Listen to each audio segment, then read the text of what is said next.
குடலுக்கு உள்ள ஒரு பிரஷர் இருக்கும். அந்த பிரஷரும் உங்களுக்கு கம்மியா இருக்கு. இது சில பல காரணங்கன்னா மருந்து மாத்திரை எடுத்துக்கிறவங்களுக்கும் இந்த பிரஷர்ன்றது கம்மியாயிடும். இந்த பிரஷர் கம்மியாகும் போது மலங்கள் உள்ள தேங்குது. மலங்கள் தேங்குறதுக்கு நீங்க மலம் இலக்கின்னு ஒண்ணு யூஸ் பண்றீங்க.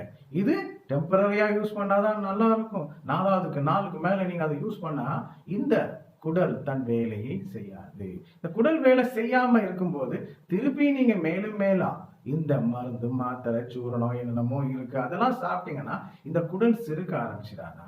இந்த குடல் சிறுக்க ஆரம்பிச்சு வயிறு பெல்லின்னு சொல்லும், அது உங்களுக்கு இருக்க ஆரம்பிச்சிடாதா? இறுகி அங்க தொட்டாலே வலி எடுக்க ஆரம்பிச்சிடாதா? அங்க வலி எடுக்க ஆரம்பிச்ச உடனே உள்ள உங்களுக்கு பைல் ஜூஸ் இருக்கும். அந்த பைல் ஜூஸ் ஆகப்பட்டது உங்க பெருங்குடலுக்கு போயிட்டு அங்கிருந்து உங்களுக்கு கேஸ்ட்ரிட்டிஸ் ப்ராப்ளம் வந்து கொடுக்க ஆரம்பிக்காதா? அதனால தொண்டை எரிச்சல் ஆரம்பிக்காதா?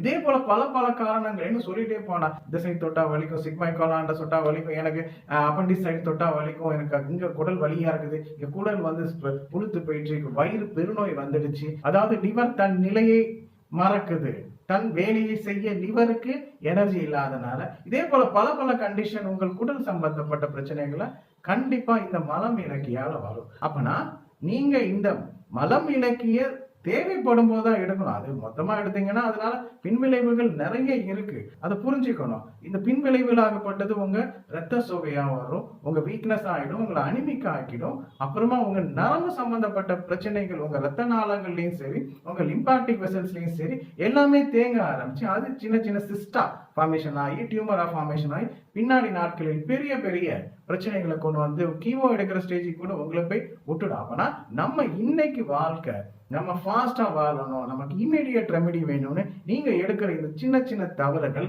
பின்னாடி பெரிய பிரச்சனைகள்ல கொண்டு போய் முடியும்.